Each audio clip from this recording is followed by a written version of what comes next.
Good morning, good afternoon, and good evening, and welcome to the Townhall, our newest open panel discussion podcast about tackling the internal issues preventing progress within the Black community.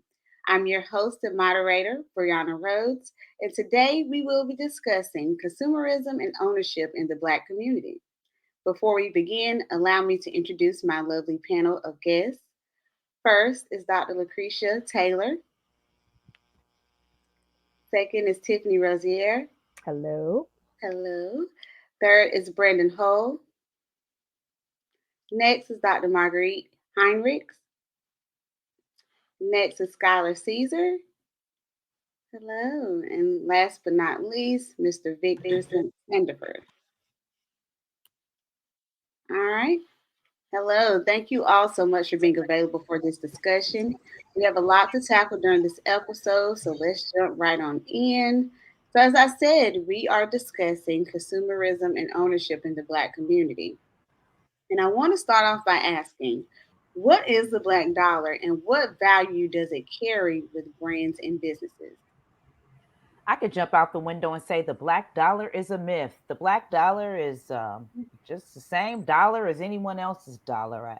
I think that it is an attempt to talk about cooperative economics, but fails theoretically, politically, and economically on a variety of levels. And so I do think that there is some value in talking about collective economics and cooperative economics among Black folks, but the black dollar is the middle black family is worth a dollar in the United States. So if you're talking about what is a black dollar, well, that's the average uh, wealth of a Black American family, less than a dollar. Hmm. Would you kind of like, would you replace the Black dollar with the Black power, like the Black buying power? I think black buying power is also a myth. I mean, Hmm. because everyone has the power to buy things. Hmm. When you're talking about spending power, that's just how much money everybody has collectively to spend. But the real wealth comes in ownership, right? And so, can we the numbers we really need to be assessing to really look at what the position of the Black community is in our ownership. And Hmm. everybody knows that most Black business owners are a party of one, meaning they have no staff members. Hmm. I think what people are trying to get at, like with just consumerism and ownership in like the Black community, is like how much influence that we have on brands and how we make these companies rich. So say how like, you know, I don't know an example. I don't know why the first thing that popped up in my head is like Jordans. You know, Black people love getting Jordans, and we know how to make Mr. Michael Jordan rich. So, how do you all think the influence of like our culture is on brands and making these corporate entities rich? I think it's more about like the influence than it is about what you spend. So black people have the currency where we make it cool. And by us making it cool, everybody else wants to buy it and everybody else buys into it. But when you actually Mhm. talk about us actually buying it on the level, we're not consuming at the level that everybody else is because that's crazy. If you put black people against everybody else in the world and what they're spending and purchasing, it just don't amount. It just don't Mhm. amount. So I would say it's more about our ability to make things cool and our ability to market things in a way that makes other people want to buy it. It makes it desirable. Mhm. Does anyone else have thoughts on that? I want to ask you all about just the trend of black ownership and versus like corporations and companies. So say if like people are big on sportswear like Adidas and Nike, but say if a friend or someone in your community has a black owned sportswear brand, they'll rather support Nike or uh, Adidas compared to their brands. What are you all's thoughts about that and being able to support black owned brands even though they're not as reputable or known as other I corporations? think I think that the black dollar is also a myth because a lot of times when you are supporting a black-owned business, you don't necessarily see that black-owned business coming back to support the community that is supporting them. So Mhm. you'll have somebody who might have a successful black owned business, but then they're going to go buy Gucci or like Louis Vuitton, or and nothing wrong with that. If that's what you like, go for it. But I feel like it should be a little bit more cyclic, like as opposed to linear, like a one way street. And that kind of disenchants me a little bit with that. Now, I do support black owned business, but I do feel like a lot of times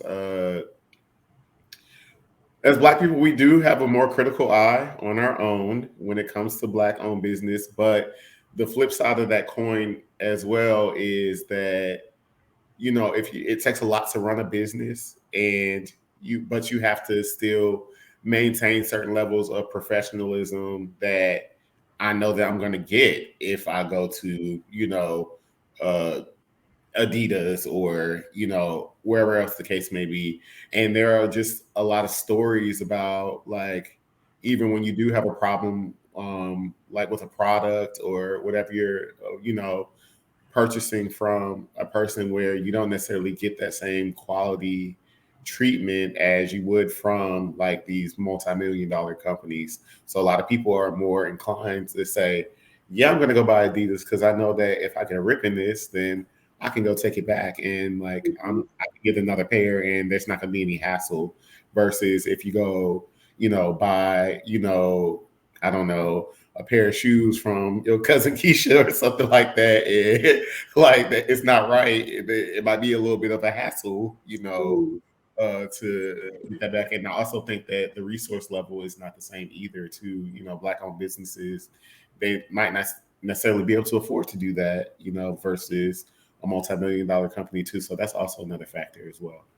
I think adding on to that, I think a lot of people buy things as a status symbol or a way to kind of flex. People want to look like they're doing well, so they're going to go out and buy the brand. I hate to say it, but they want to show that they're able to obtain something that maybe not everyone can. So I think everything Mhm. comes down to like classism, and in a way, it also comes back down to racism, because you think about how that affects what we are able to have, and then having certain things puts you a little bit closer to like whiteness in a way too. Mhm. And the Um. misunderstanding of what ownership is and what a black business is. I mean, oftentimes we think that these people own these businesses, but when you do a deeper dive into their financials, into the business structure, you realize that most of these folks are marketing managers. They Mhm. don't own the company. They don't own the liquor company. They don't own the merchandising company. They just don't. They're the face of it. And we've Mhm. got to understand that part of it as well. Well, how do you believe these black-owned businesses can get support? Because I know something was mentioned about black-owned businesses being underfunded. How can they get the money to be able to make sure that we're cared for and make sure that they cater to their consumers? That Again, it's PPP going to loan. require There's a community support, right? The SBA gives away like 2% of its small business loans to black-owned businesses. I mean, when you start really looking at the data, and you can ask any black business owner, what happened when you went to the SBA, and they'll tell you they gave me a bunch of brochures, and I left still, not really knowing what to do. And so, um, it's going to take like a large scale level of advocacy, from layers of the community to really fund black businesses at the levels that they are going to be required to compete. Mhm. and I so think you one, I was just going to add, just to add to it. I think um, so. There's a couple of things. One thing I think about is just this idea that we tend to look at supporting black businesses as charity, and not as it's actually like goods and services. Like I give you money, you render me a good or a service. And when we look at it from that perspective, we'll be more inclined to support and help out these businesses, as opposed to, like, well, not help out, but support the business, or patronize the business, right? As opposed to I'm supporting it and I'm just doing my duty. I think that's what we do. And I think when we think about it, it's just so hard for us to compete as black businesses, like against a Nike or them, because they're buying shoes at a $2 million a 2 million quantity, right? And as a black business, you might be able to buy it at a thousands quantity, if that. So when you're buying it at that much bulk, you're able to get it at such a price where you can sell it for cheap and it be quality and all that jazz. Whereas as a small business, you don't have access to those kind of factories. You don't have the money. So when you do make it, and you do make it quality, it has to be a bigger price. So then you start comparing me to Nike because my price higher than Nike's, and you don't really know my brand as opposed to Nike's brand, and you have a history with them. So it's all these different things that plays into it. And I think when we start understanding that, that'll help us, I guess, support more or patronize more. And then lastly, I'll just say that I think the real thing is we have to think about cooperative co-ops and less about ownership in the sense that like I own 100% of this brand and it's just me. And how do we figure out a way that anybody that participates and work with that has some ownership, where it's a collective thing that everybody has the ability to say what you do, how you do it, and then everybody gets to pull from the resources that comes with being an owner of something. I think if we did that more, we would be able to pull our resources together and create things where we all support it. So if 15 people own something, i.e. like me, I have a company called Run the World. If 15 people own Run the World, then you got 15 people going out there trying to make sure that it's supported, as opposed to one person asking everybody, and everybody's pulling from their different resources. And that's just one way about co-ops. Co-ops are different in other ways, but that's just one specific way I think we could, as a collective, do better with Black-owned businesses. Mm-hmm. Yeah, I think about systems, and if you have like the example, 15 people participating in one business, the likelihood that you can afford certain accounting systems or certain services or certain X, Y, and Z, because you're not being stretched so thin. I literally just sent 2 emails that, in the last 2 days to a Black-owned business where I ordered some goods and I didn't receive a tracking number. I didn't receive a confirmation. I had to email them. They're like, oh, now your item is all of a sudden in transit. And I don't knock them, but it's systems. It's systems. There's something that didn't connect. So I think if there were opportunities to, again, share resources, like Victor was saying, so that we can make sure that we have systems. I also think that every idea is not necessarily a profit-making idea. And we have to have those conversations. I buy things because I like them, because I have a preference for them. Just because it's a hobby and you sold a few of them doesn't necessarily mean it needs to be a business. And so we have to have realistic conversations and market to scale when the time is appropriate and you have systems in place. I was going to piggy. I was going right there, Dr. Taylor. I love that. There. The passion projects have to stop. One thing I will say is that inter-community challenges constantly for me. Like, I'm a person, like I'm a founder right now. I've helped other people start small businesses before. I have a certification from Wharton School of Business for entrepreneurship. So I'm constantly viewing things in this way. And the one thing I will say is Black people can help themselves by realizing that they don't know everything, allowing other people to show up in their lives and help them. I think one thing that we, again, working in a silo, being conditioned to work by ourselves on an island for everything in order to accomplish something, is one of the things that has caused us a tremendous amount of harm. So even if the person doesn't show up with a check, if they've built a business to the scale you want to build that business, allow them to speak into your life a little bit. Take the advice. If you've never done a SWOT analysis before and you don't even know what that is, somebody does. Somebody in your community who looks like you knows what a SWOT analysis is. Somebody knows how to pull financials and do a P&L statement to help you forecast what your business might make. Somebody does. And, as much as we put, I think Black thinking in general kind of pushes against certain systems because they have not done us any favors. They have not propped us up, and they're just not safe spaces to be. I think now, though, we have enough Black leadership and people who work in business to help people understand the ecosystem of building a successful business, whether it be e-commerce, whether it be regular business to business, business to consumer, whatever it is. Someone has likely done something there that can give you some information. And I know there's always this kind of tension around, well, I already know what I need to do. I already understand my product. I already understand this. And it's like, but if that was the case, your profit margins would look like it. And they don't. And you're constantly disappointed about the growth of your business because you don't allow people with the information you so desperately need to show up for you. And there are people who want to show up for you. They want you to win. And to your point, Dr. Taylor, not every side hustle and hobby needs to become a business because it's just not there. There are mechanisms around consumer relationships and marketing that I feel like we kind of take advantage of because we are such big influencers in the world that we don't understand having a micro relationship with your customer is the most important thing you'll ever do. When they place an order and you fire back an order confirmation that says, thank you for placing this order with us, we're going to take care of you. That's a relational thing. has very little to do with how much that person spent and everything to do with will they spend more money in the future.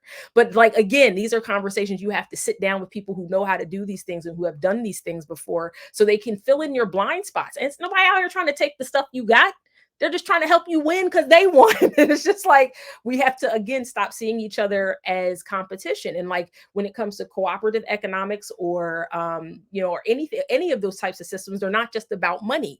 They are about helping people build successful businesses, which is not just about money. It's about relationships with your consumer. People go back to Chanel because Chanel creates an experience for you as a buyer. Not just because they bought the sweater, it's because now you have a tag. Now you can say you went to Chanel. Now when you go into a Chanel store, it smells a certain way, it looks a certain way. Their staff has been trained to treat you a certain way. You walk away with a whole ass experience, not just the one little item. But that takes years of understanding that. Ralph Lauren started out by selling neckties door to door. And now you can get Ralph Lauren wallpaper on your wall. But him selling neckties door to door taught him about building a relationship. And then that turned into what we know as Ralph Lauren. So it's like helping entrepreneurs and Black entrepreneurs start thinking that way. It's like, it's how we think and not necessarily how we execute. I think Black people got it all day on execution.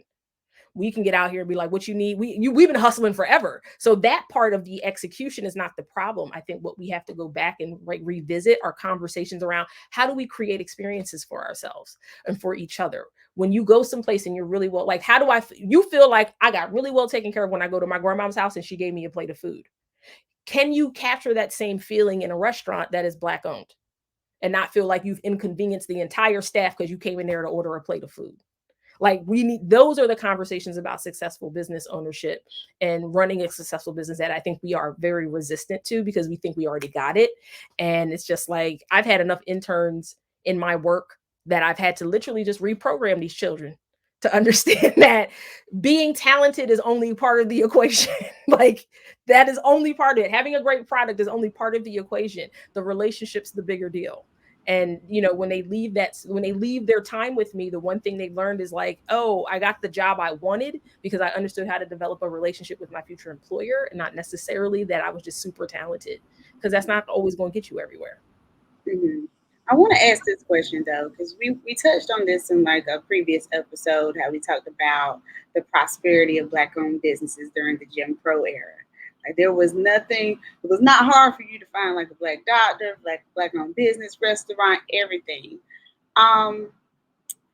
You said everything that you said, Tiffani, right?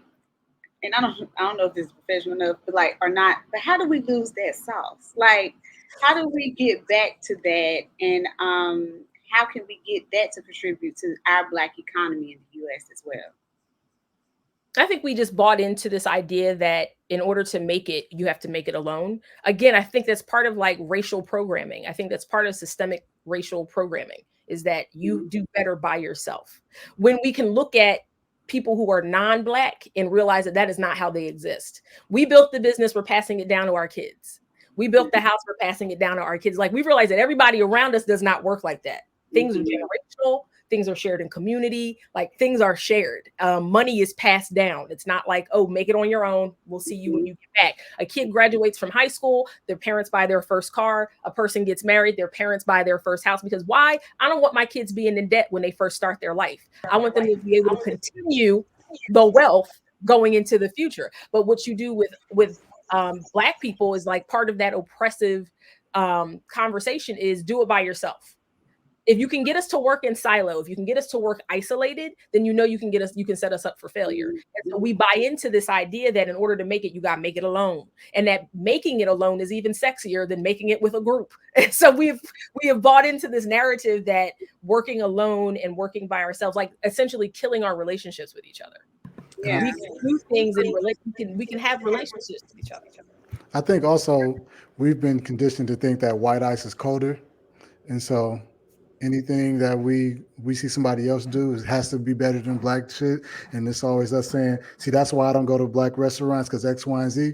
But Gucci can make thousands of things that are racially motivated and charged, and we'll give them a pass and go back to spending with them after we done argued and typed our way to protesting for about a month or a week. We go back right to shopping at Gucci again and H&M and all these other stores, but we don't practice none of the grace that we practice with them. with other black businesses. It's always, oh, because this black business do this, this is why I don't go to black business. So I think just that ideal alone has to be shifted, and that can help us out. And that's relational, isn't it? Like having grace for something means you have a specific type of relationship with it. And you're prepared to extend it more space and more room to make mistakes. That's what you do in a really good relationship or a healthy relationship. You make room for the other person to make mistakes. And Well, so to a degree. I think to a we degree though, kill because sometimes like we go to these places and we know they don't like us. We try to go like True. we still go. Like we go to the restaurant, the hotel, the whatever you name it, the car dealership, and we know they're gonna treat us a certain way. Even so much we'll say, fuck it, I'm gonna go put on a suit to go to the bank so they'll treat me a certain way. Like we're so hell bent on making these people believe and like and fuck with us that it is crazy. Like that is crazy to me.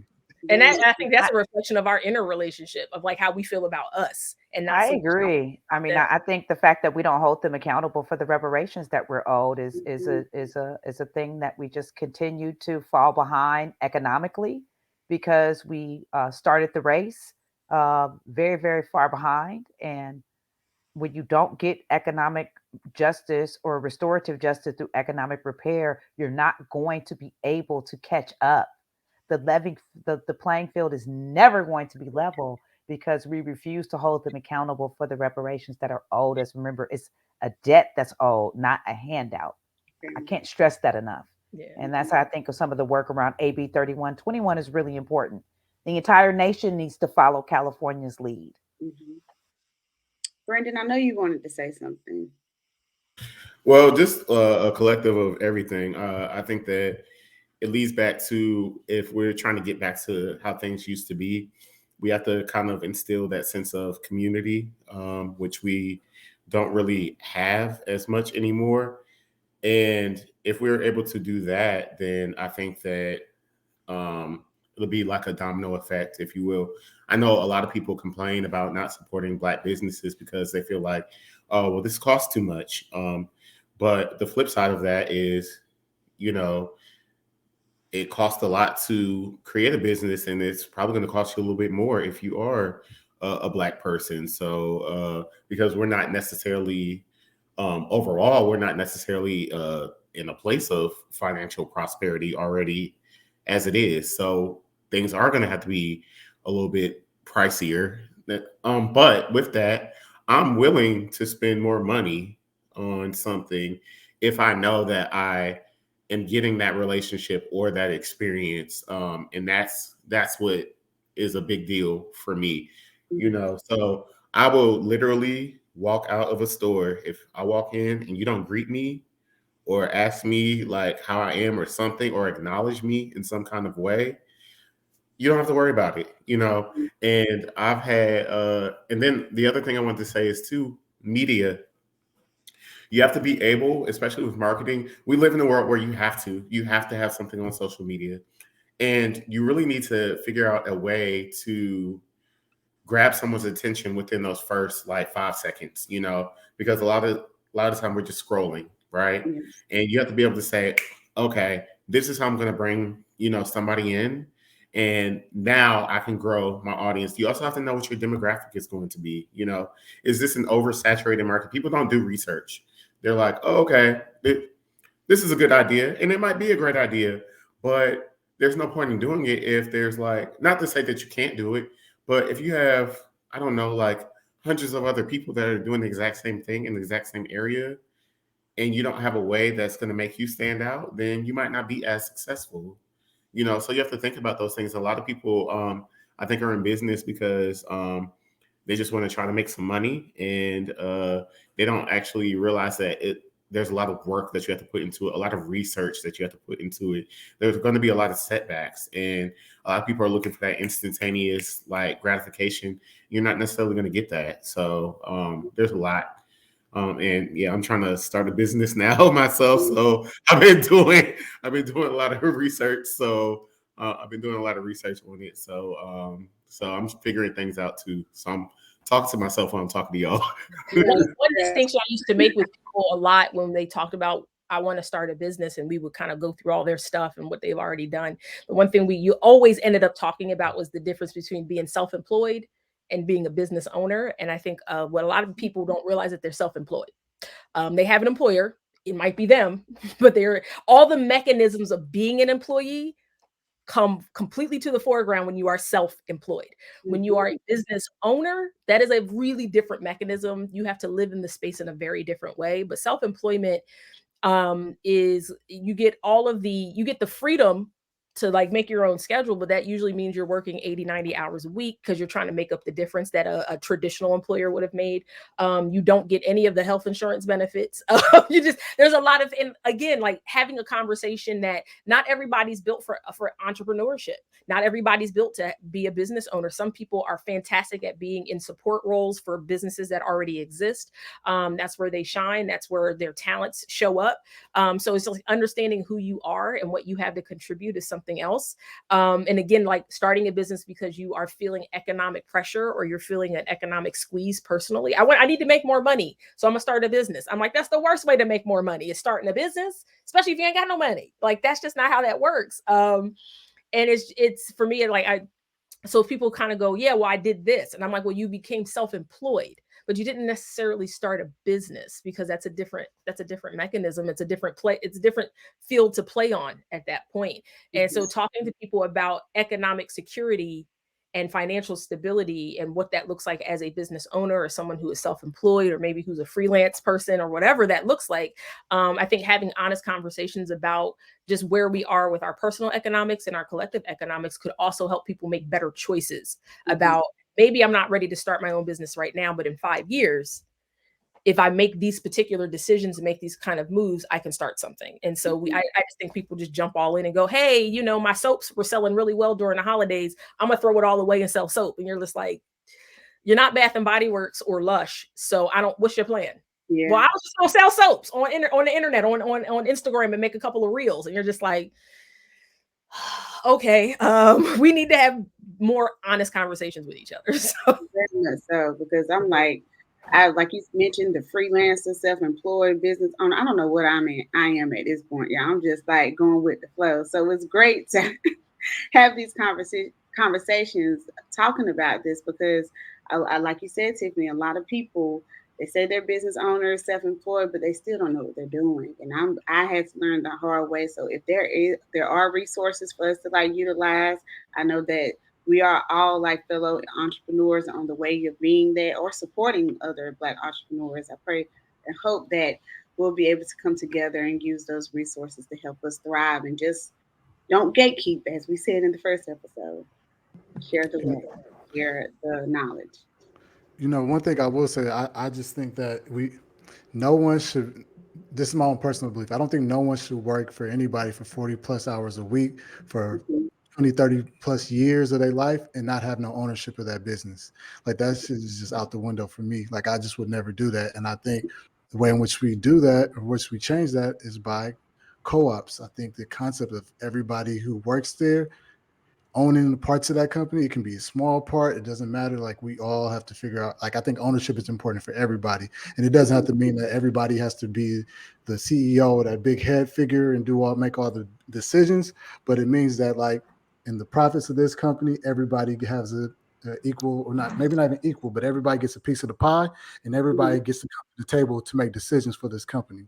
And I think that's where we really have to get to as Black people in America, because again, we're so far behind in the sense that, like you said, these companies, Gucci and them, been running for hundreds of years. So we're so far behind. Yes, we can be that. You can aspire to have that, but you're running 100 years behind with all the forces that's trying not to let you do it and that doesn't want you to do it. And yet we still prevail in most cases, but it has to be more of us together collectively doing it for it to really work. So I think that's just the most important thing. Because if we want the prosperity that we saying we want, lastly, I would say, if we want the prosperity that we saying that we want to be rich, we want to have this money, it will not happen by you working from 9 to 5. It just won't. I disagree. I have to firmly disagree with you, Victor. And although I do hear you as a person that's getting ready to retire from the state of California after 20 years of service, I am going to draw a pension for life, healthcare, 100% paid premium. And I do own several properties, and I've been able to leverage my income as a state employee to buy real estate over the years and to level up. And so, like Skylar said, there's a way to do both. If you can work for somebody. And so now my pension is going to outlive what's actually in the bank account, right? Because of the way the state pension is set up. It's not my fault. I'm just in it, right? So you can win sometimes. So I think it's strategic. I think we got to be careful about telling folks not to put in 20 or 30 years of service somewhere, because that's how a lot of our ancestors were able to pass on generational wealth to us by, putting in that work, drawing a pension, owning property. And so while I do hear you, there is space to do both. I've also been an entrepreneur and a property owner for the past 20 years as well. An entrepreneur as well that's kind of helped fuel my property ownership. So, like Skylar said, maybe do both. If you can get you a cool job with a nice pension and retirement benefits and hustle that side hustle, you know, there's multiple ways to build wealth.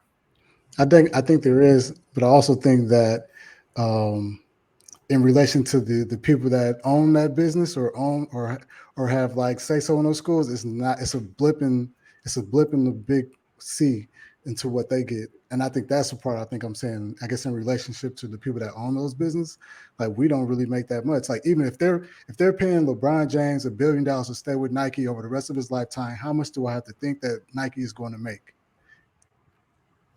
But is that always the goal? Do we always want to have that much, or do we want to be able to have enough to do the things that we want to do and support others in our own way? Well, Not everyone wants to get to the status of billionaire. Absolutely. You're absolutely right, Skylar. Let me just say this. Everybody knows I'm moving to Alabama. Why am I moving to Alabama? Because the house there is paid off, right?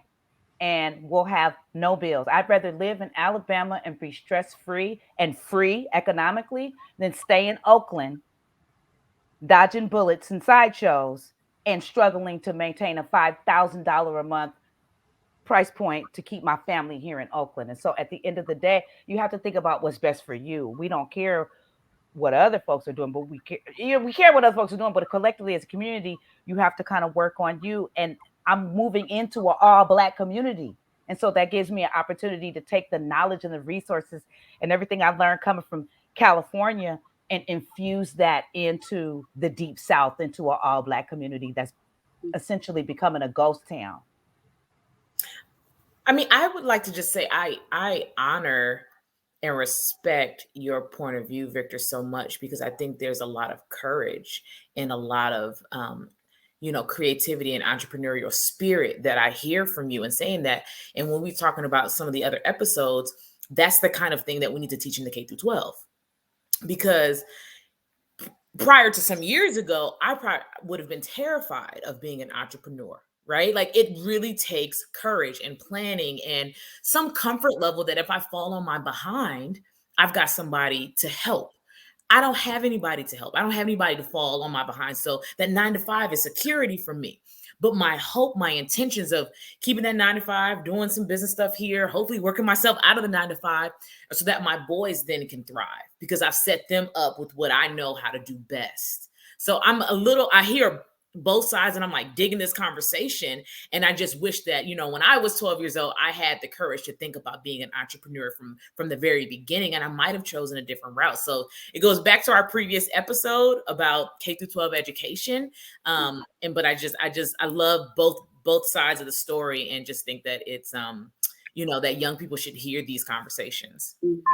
I I mean, really, really I was gonna say, because I think about like, what if LeBron did that? What if LeBron said F Nike and made LeBron, whatever that may be? Like, what would that do for like his community? So he can ask people to be employed at Nike, and most time, 9 times 10, he would do it, but he would never have to ask. So whatever he wants to do for his community, in terms of like being able to support and give jobs and have structures that help his community, he would be able to do that. Not saying he can't now, but I just know that they make a whole lot of money off that brother, a whole lot of money off of him. And he's rich as I don't know what, but I guarantee them other folks is making triple that, because you wouldn't do business with somebody if you're not gonna make triple that. yeah. Well, I want to close this off on this note. I think this conversation was very productive, especially with the different viewpoints and how we can view Black entrepreneurship and just us being our own bosses or just, being able to pave the way for generational wealth. And I want to say thank you all. This is the final episode of the town hall, and I really do appreciate you all's like viewpoints and takes, and us just having a good time talking about these issues, which I really wish that we could do this more often. So This is the final episode, everyone. I want to thank you all so much for joining us. And this is the end. Town Hall on the Polaris Network. You all have a great evening. Thank you for having us. Thanks, All right, thank you. everyone.